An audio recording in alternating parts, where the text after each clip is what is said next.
Welcome, everyone. I'm Dr. Steve Johnson, and today we're exploring how two major therapeutic traditions, Rational Emotive Behavior Therapy, REBT, and Dialectical Behavior Therapy, DBT, can work together to help clients live with greater clarity, emotional balance, and self-acceptance. If you think of REBT quite broadly as the therapy of thinking wisely, and DBT as, again, quite widely as the therapy of feeling wisely, this lecture is really about what happens when those two kinds of wisdom meet. In my own teaching and supervision, I often tell students that both DBT and REBT share one essential goal: helping people become aware of their internal processes and choose responses that serve their long-term life goals rather than their momentary impulses. REBT comes from Albert Ellis's conviction that our emotions and behaviors stem not from events themselves, but from our beliefs about those events.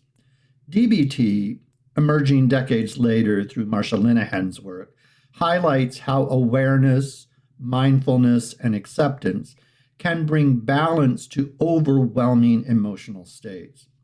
Both are, at heart, therapies of freedom, freedom from emotional tyranny and from rigid thinking. Why does integration matter? Well, clinically, we often encounter clients who can think rationally about others' problems, but lose that same clarity when emotion surges in their own. They might know all the REBT disputation questions. Is this helpful? Is this belief logical? Is it realistic? But when they're flooded with shame or anger or some powerful emotion, reason goes offline. Conversely, we sometimes meet clients who have practiced mindfulness or acceptance, but drift into passivity. They accept what could, in fact, be changed with some cognitive clarity. So our integration today is about building a bridge, teaching clients to use mindful awareness from DBT to enter the REBT process more effectively, and to use rational restructuring from REBT to stabilize the insights gained through DBT. Let's pause and just think about it for a moment. If you take a moment to think of one of your own clients, or even yourself, who tends to swing between overthinking and emotional flooding, how might it help that person to have a model that honors both reason and feeling or emotion, rather than choosing one side? Let's begin with the DBT framework, 3 states of mind that describe how we process experience. Emotion mind, when emotions drive thoughts, words, and actions. For example, the client might say, "I feel abandoned, so you must be rejecting me." In this state, feelings are experienced as facts. And then reason mind, the purely logical, analytical mode. The client explains everything intellectually. For example, statistically speaking, rejection is common, yet there's no real emotional connection. And then wise mind, the synthesis of the two. The voice that says, "I'm feeling hurt right now, but I know that doesn't mean I'm unlovable." Wise mind is the intuitive sense of truth that arises when emotion and reason cooperate rather than compete. Now, if we walk across that bridge to REBT, we find Ellis talking about something remarkably similar, though in more cognitive language.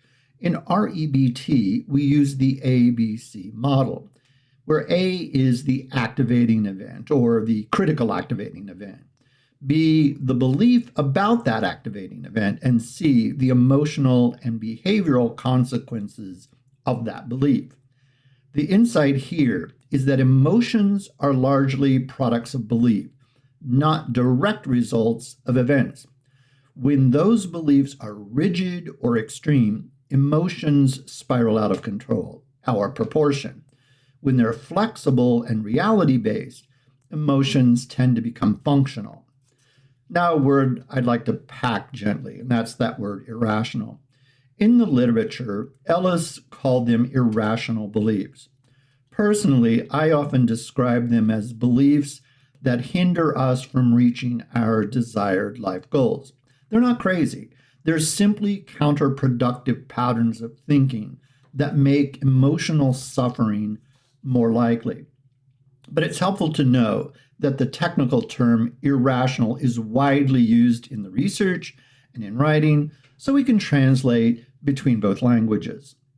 Now, let's look at the 4 categories of irrational belief, and let's go over those main categories because these are the foundation for our later integration.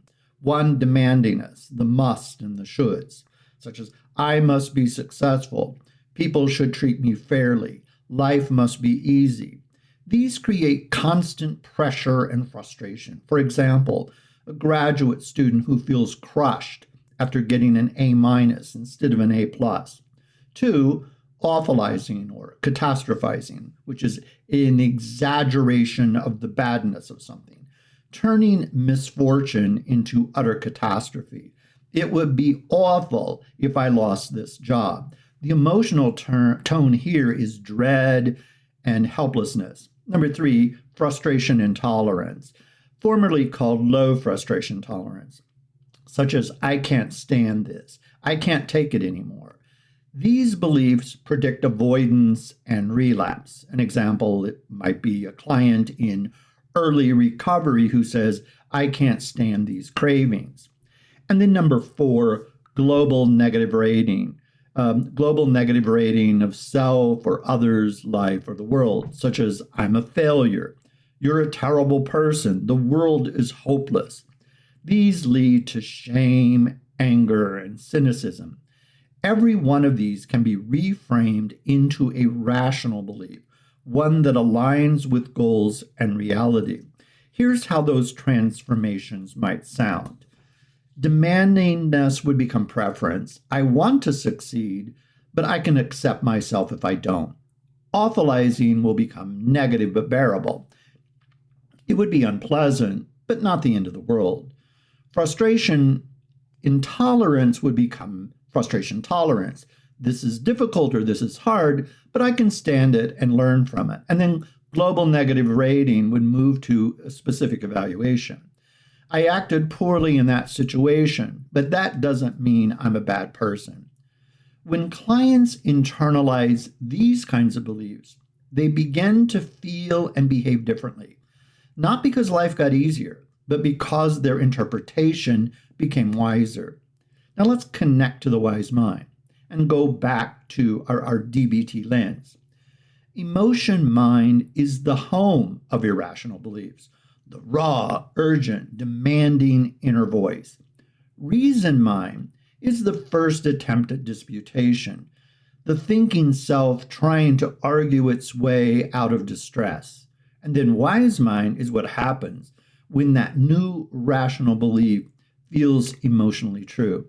It's when a client not only says, I can tolerate this, but actually feels the tolerance in their body. Let's pause here for a moment and think about one client you've worked with currently or you're working with now. Which of these 4 belief patterns do you see the most often? And if that client were to reach wise mind, what might their new internal dialogue sound like? Now that we have the building blocks, DBT's states of mind and REBT's belief structure, we can move into the integration itself, what I call the W.I.S.E, W-I-S-E Disputation Model, a way of guiding clients from reactivity to reflective, compassionate rationality. So let's dig into that W.I.S.E Disputation Model. If we look at this integration, what I call that W.I.S.E Disputation Model, this framework joins DBT's mindful awareness with REBT's cognitive precision. It's how we help clients transition from emotional reactivity to a calmer, more reality-based, value-driven response. Step 1, watch. We start with watch. Here we invite mindful observation. The task is simply to notice, what am I feeling? What am I thinking? What's happening in my body? This corresponds to DBT's mindfulness of current emotion and REBT's initial awareness in the ABC model. In practice, I might say something like this. Let's slow it down, observe your thoughts if it's appearing on a screen in front of you. By watching, we create a small but crucial gap between stimulus and response, between the A and the B.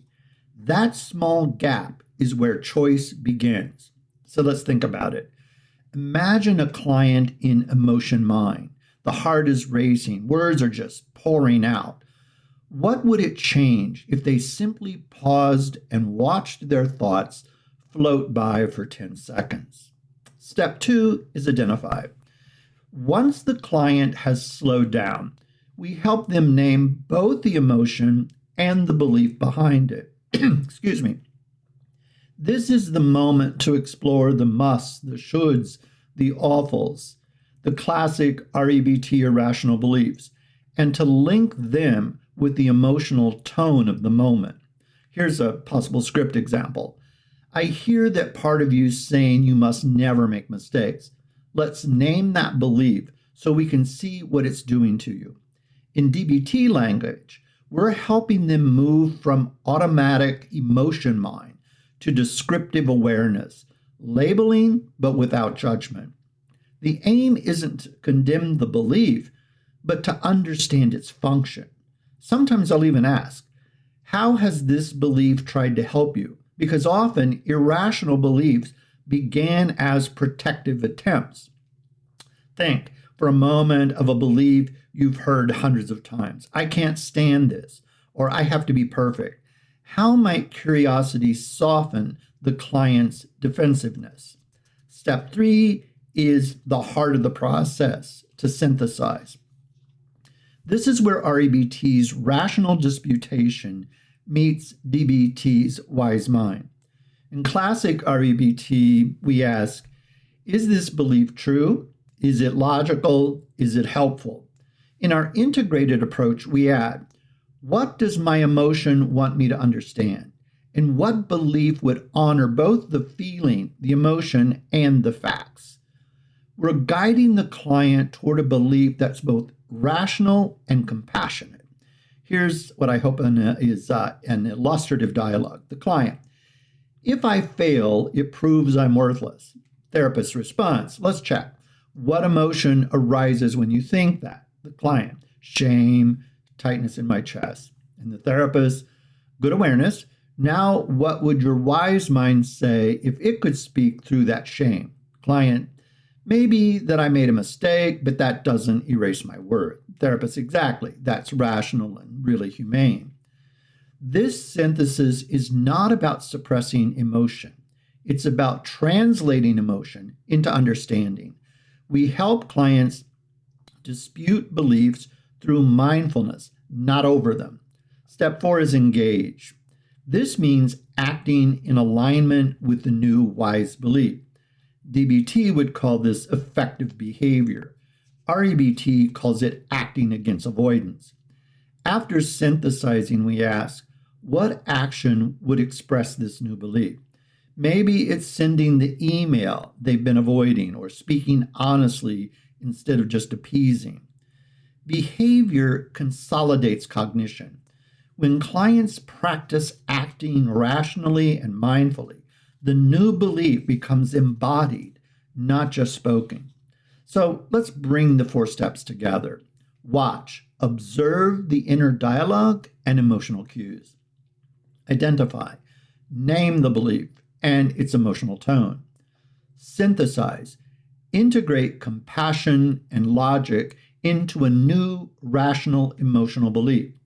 And engage, behave in accordance with that wise belief. The model forms an arc from awareness to action. How might this 4-step flow feel for a client who's used only thinking or only feeling? Could you see this as a mindfulness-based form of disputation? Here are some clinical tips. In early sessions, I often teach these steps explicitly, maybe even writing W.I.S.E on the whiteboard. With practice, it becomes implicit. Clients learn to pause, label, question, integrate, and then act all within a minute. For trauma or addictions work, you can pair this with brief regulation skills like paced breathing or temperature change or grounding right before the watch step. Over time, clients start saying things like, I caught myself awfulizing, so I took a breath and reframed it. That's when you know wise mind is becoming a habit. To see this integration in action, let's turn to a detailed clinical illustration. A nurse named Maria, whose story will let us watch the W.I.S.E model unfold step by step. Let's meet Maria, a 38-year-old registered nurse. Maria is skilled, she's conscientious, and deeply compassionate. After returning from a medical leave related to burnout, she began experiencing intense anxiety before each shift. She describes lying awake the night before, replaying possible errors. What if I forget a dosage? What if someone gets hurt because of me? During our intake, she says, I know mistakes happen, but if I make one, it proves I'm not competent enough to be here. Her body tightens when she speaks, shoulders lifted toward her ears. She's exhausted but can't stop over checking charts and staying late to make sure every box is ticked. This is a perfect setting for the integration of DBT's wise mind and REBT's disputation. Step 1, watch. We begin by helping Maria watch her inner process. I ask her to notice what happens right before her anxiety speaks. She closes her eyes, takes a breath, and says, my stomach drops. I picture my supervisor finding an error. And I reply, just watch that image, Maria. You don't have to fix it, just see it. And then within 30 seconds or so, her breathing may slow down. The space between stimulus and reaction has opened up a bit. At this stage, we're not disputing or correcting anything. We're simply restoring awareness, bringing her from emotion mind toward a neutral observing stance. Number 2, identify. We identify the belief driving her anxiety. I ask, what thought goes with that feeling? And she answers, I must not make any mistakes. If I do, I'll let everybody down. And so I gently repeat it back. I must not make any mistakes. Then I ask, what emotion comes up when you say that aloud? And she says, fear and shame. So this gives us both the emotion and the belief. In REBT terms, this is demandingness mixed with global negative rating, the idea that worth equals perfection. In DBT language, it's classical emotion mind fueled by self-judgment. Step 3, synthesize. Here comes the integrative heart of the work. We move into the synthesis by blending cognitive disputation with mindful compassion. I might say, Maria, that belief sounds very painful. Let's check whether it's realistic. Has any nurse anywhere never made a mistake? And she may smile and go, of course not. So what would wise mind say if it could speak right now? After a pause, she might say something like, well, that I really care about doing a good job and that one mistake doesn't really define me. We explore that. Does that belief feel both true and kind? And she nods and maybe even tear up a little bit. That moment of relief, the shoulders dropping, the breath steady, is the felt sense of wise mind. The new belief is not only logical, but emotionally resonant. Step 4, finally, we help Maria engage in behavior consistent with her new belief. She practices grounding before each shift. One deep breath, one sentence. I can care deeply and still be human. She begins leaving work on time, twice a week. She still double checks medication dosages, but no longer triple checks. A month later, she reports, I still get anxious sometimes, but I catch it faster. I tell myself it's uncomfortable, but not utterly catastrophic. That's the engage step, acting from rational compassion. Let's analyze this briefly through both lenses. A, activating event, returning to work and fear of error. B, the belief, I must not make mistakes. If I do, I'm worthless. And C, consequence, anxiety, hypervigilance, and fatigue. Through watch and identify, we saw how emotion mind dominated. Through synthesize, we disputed the belief and invited wise mind's compassion. Through engage, she practiced new behavior. The result, hopefully, is reduced anxiety, increased tolerance, and restored professional satisfaction. Imagine this client moment. Imagine for a moment that you're sitting with Maria. She's trembling, convinced a small oversight will end her career. You feel the pull to reassure her or fix her. Instead, you pause, invite awareness, and ask, where are you right now? Emotion mind, reason mind, or wise mind? That simple question can shift the entire session. Let's mention some broader applications, because this integration isn't just for performance anxiety. In trauma therapy, it allows survivors to tolerate memories without collapsing into self-condemnation. In addiction work, it helps clients observe cravings and urges as sensations rather than command. And in couples counseling, partners learn to recognize emotion mind attacks and step back into wise mind communication before disputing assumption. The method scales beautifully. Awareness, belief, integration, action. Here's a common pitfall. So, one caution. Therapists sometimes over-intellectualize disputation. They chase logic while ignoring physiology. Wise mind reminds us that the nervous system must be regulated for the prefrontal cortex to engage. So before disputing, intra-grounding, slow breath, gentle tone, mindful presence, then reason has a body to live in. When we integrate DBT's mindfulness with REBT's rational disputation, we unite acceptance and change, the two great dialectics of psychotherapy, because acceptance without reason can become resignation. Reason, however, without acceptance can become cold self-criticism. Together, they form what I like to call rational compassion, a stance that is both scientifically grounded and deeply humane. Clients learn not just to think differently, but to feel their rationality. In closing, remember, emotion mind gives energy, reason mind gives direction, and wise mind gives integration.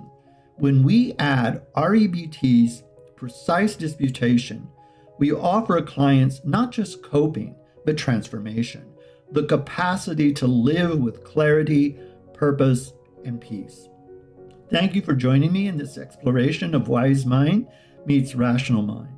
I'm Dr. Steve Johnson, educator and trainer in REBT, CBT, trauma, and addictions. I hope this integration strengthens your practice and your own inner dialogue alike. Have a great day.